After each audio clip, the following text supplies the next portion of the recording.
Pozdrav svima pčelarima i vrtlarima. Novu vrtlarsku sezonu počinjemo uzgojom presada boba i graška. Pogledajte šta smo snimili, uživajte. Od biljaka koje ovako rano sijem, na naklijavanje stavljam bob, evo sjeme boba, grašak šećerac, crveni luk,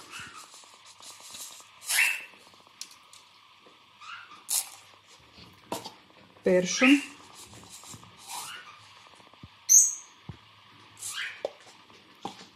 i celer. Celer ima najsitnije sjeme.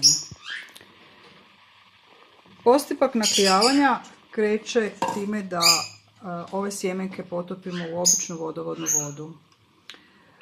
Potapanje u razne čajeve nije mi se pokazalo nešto posebno dobro, nije imao nikakve značajne prednosti, tako da sam od toga odustala i potapam u običnu toplu vodu, koja je zapravo sobne temperature, znači to je nekakvih 20 stupnjeva i to držim u toplome, znači to mi bude sad tu u kuhinji stajalo, različito dugo. Bob i grašak 8 sati budu u vodi, dok luk, celer i peršun budu 24 sata u vodi.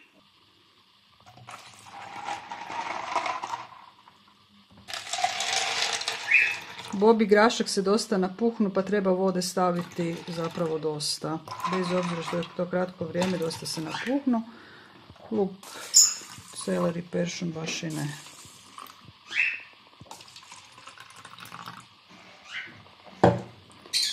Ovo ćemo malo nakon nekog vremena promiješati da potopimo sve ovo sjeme što je isplivalo. Isplivalo je zbog zraka što je ispod ušao.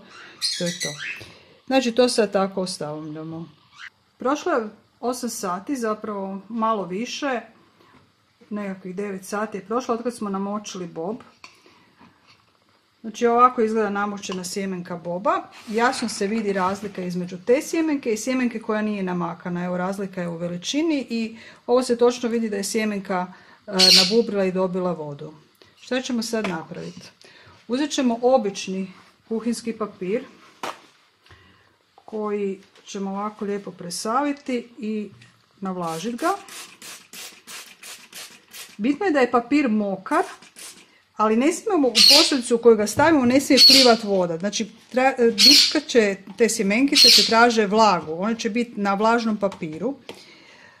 Ovo ćemo vodu maknuti, scijedit ćemo ga. Skroz. Evo nam mjesto nam sad. I stavljamo ga tu na taj papir.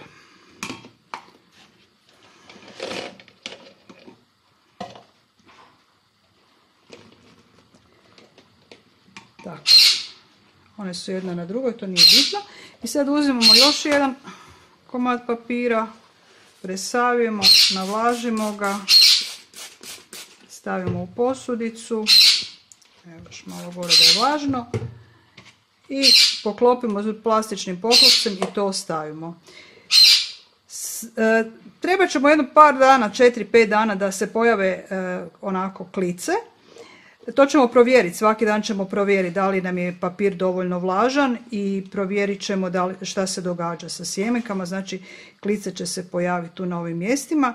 To provjeravamo svaki dan ili hvatamo trenutak kad se pojave klice za daljnji postupak.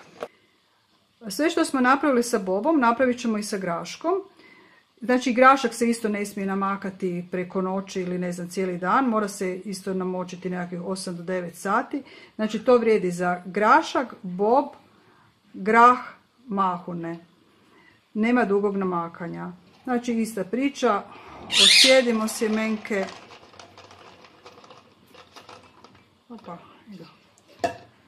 Stavimo na vlažan papir.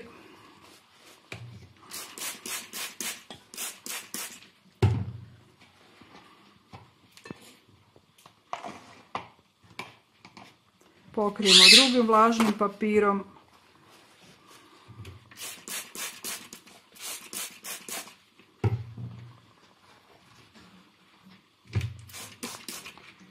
Poklopimo poklopcem. I stavljamo na toplo. Kontroliramo svaki dan vlagu i da li su se pojavile klice. Znači našem grašku je trebalo evo 2 dana da potjera ovolike klice i ovo je sad trenutak kad se mora pod hitno presaditi u zemlju. Zemlju sam zagrijala, zemlja je stajala u kući da bude toplija. Nikakva posebna zemlja, znači nekakva kompostna sa vrlo malo pijeska, rahla zemlja. Zemlja za flance ne treba biti nešto hranjiva, ovdje je bitno da se razvije korijenje.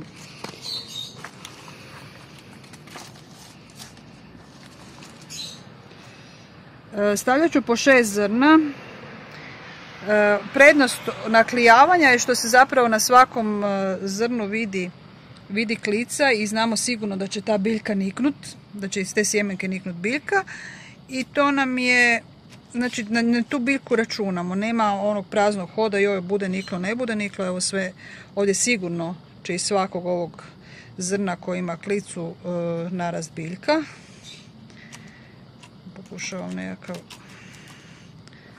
razmak, evo ga. Sad ću ih zaliti prvo i onda ću staviti gore sloj zemlje. Uvijek je pravilo da se biljka pokrije s onoliko zemlje koliko je velika sjemenka, znači za grašak koji je, ajmo reći, nekakav 1 cm, stavljamo centimetar zemlje gore. Grašak sadim ovako s 6 zrna u jednu teglicu, zato što ću ih sve zajedno posaditi, znači tako ih hrupi ću ih posaditi u zemlju, u vrt, neću odvajati biljku po biljku. Ovaj gornji sloj ću samo malo pošpricati sa vodom, neću ga zalijevati jer mi je cilj da se ne stvori onako tvrdi sloj zemlje, nego da biljka ima mogućnost da se probije van. Danas ćemo posaditi i bob u zemlju. Evo, bob je isto za 2 dana naklijao jako. Nije toliko koliko grašak, ali ovo je sasvim dovoljno da bi biljke mogle staviti u zemlju. Ovo su nekakve reciklirane posudice koje su potpuno u redu za to što nama treba.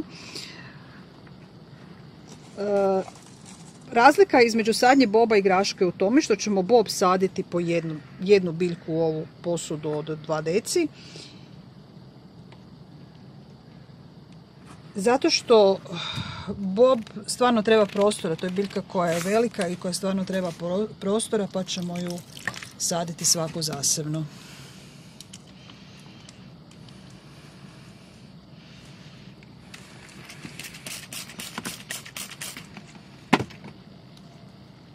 Evo, sve smo posadili i šta ćemo sad napraviti? Sad ćemo to pokriti najlonom, najobičniji od najlon vrećica najlon. Pokrićemo jer je biljci potrebno vlaga za nicanje, a najlon će nam zadržati vlagu, osobito u ovom gornjem sloju. Znači, naše sjeme se nalaze na nekakvih 1 cm dubine i bitno je da se ovaj gornji sloj ne isuši. Najlon će zadržati tu vlagu i biljka će krenuti. Ovo sad ide u kuću na nekakvih 2, maksimalno 3 dana. Čim vidimo, naslutimo da će biljka krenuti nicati, to ide van.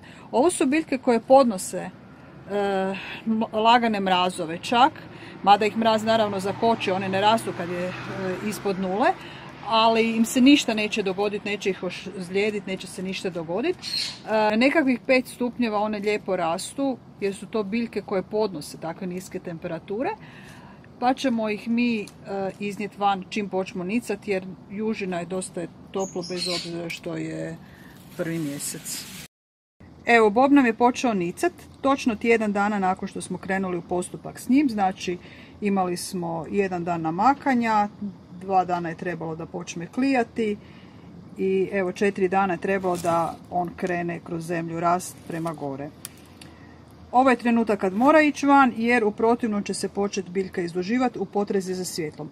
Ovo je trenutak kada je biljkama potrebno svjetlo. Do sada nisu trebali su vlagu i toplinu, međutim sad treba svjetlo.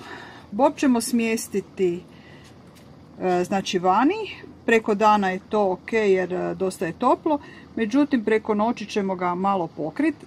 Njega isto ne oštećuje temperatura do -8, međutim isto ako želimo da nam biljka dobro napreduje, moramo joj pomoći na način da joj ne izlažemo baš tim ekstremnim temperaturama. Prošlo je točno tjedan dana od kad smo krenuli postupak sa graškom. On je jako lijepo počeo klijati. nisu sva zrna još proklijala, se vidi kak klija i to bude. Grašak ne smijemo više duže držati u kući jer inače budu onak izdužene biljke. Evo recimo za ovo je možda mrvicu prekasno, ali u globalu to je trenutak kad grašak mora ići van. Evo naše rasade lijepo napreduju i za nekakvih 15-20 dana, ovisno o vremenskim prilikama, budu presađeni u vrt. Voljeli bi da se pretplatite na naš kanal. Za vas je pretplata besplatna, a nama je poticaj za daljnji rad.